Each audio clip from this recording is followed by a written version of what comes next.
प्रश्नाकडे ध्यान करून बघा की सगळ्यात पहिलं भेव म्हणजे आपल्या डोक्यात काय आहे की शब्द दिसला का तुम्हाला डोक्यात पक्क बसलेला एक गुणनखंड शब्द आला की आपण घाबरायचं असते आणि तिथेच आपलं म्हणजे गोष्टी होते. आपण घोटळा कुठवला घात कुठवला तर ह्या शब्दात झाला काहीच नाही त्यामध्ये. तुम्हाला हे कधी बघितलं का बघा बरं.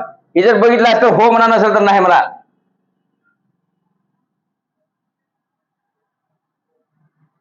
ए स्क्वेअर मायनस बी स्क्वेअर बरोबर ए प्लस बी आणि ए मायनस बी ही जर बघितलं असेल तर हो म्हणा नसेल तर नाही म्हणा मी माफी मागतो. हे आपल्या ओळखीत आहे की नाही. Same to same copy paste हा प्रश्न याचा प्रश्न हाय ह्याच्या भोवती फिरणार आहे. कुठं तेव्हा ह्या सूत्राच्या भोवती. हे सूत्र माहित आहे की नाही. आता बघा तिथं कसं आहे ए चा वर्ग उणे बी चा वर्ग त्याच्यात कसं केलं त्यानं ह्या ए ची बी ची एका कंसात बेरीज केली आहे आणि एका कंसात वजाबाकी केली आहे. या इकडे एका कंसात काय बेरीज आहे आणि एका कंसात काय वजाबाकी आहे.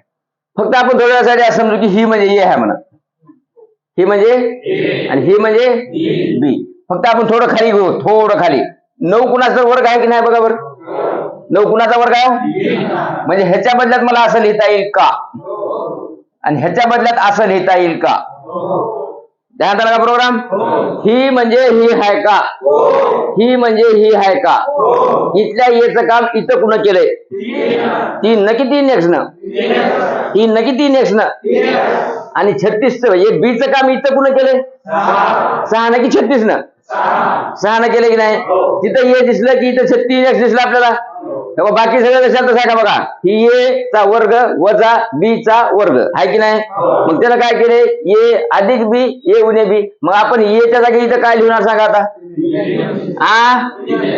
आणि बीच्या जागी काय लिहिणार इथं एच्या जागी काय लिहिणार आणि बीच्या जागी काय लिहिणार. झालं उत्तरच तयार झाल्यावर. म्हणजे घोटाळा कुठं उरलाय फक्त ह्याच्याकडे बघितल्या तुम्ही जर पातळ नाही करून घेतलो तर मेळ लागला आपला. तुमचं ज्या टायमाला इथे बघून तुम्ही घाबरलो नाही आपल्याला येतच नाही कडे असं वाटलं येतच नाही. मग ते हाय काय त्यामध्ये मळ काढल्यासारखं आहे की नाही आताच हाय म्हणा की. आता ही सूत्र फक्त त्याची चावी आहे. हे सूत्र माहित असलंच पाहिजे तर ह्याचे 2 मार्क. ज्याला सूत्र पाठ आहे त्याचे 2 मार्क पक्के जमल का घ्या लिहून.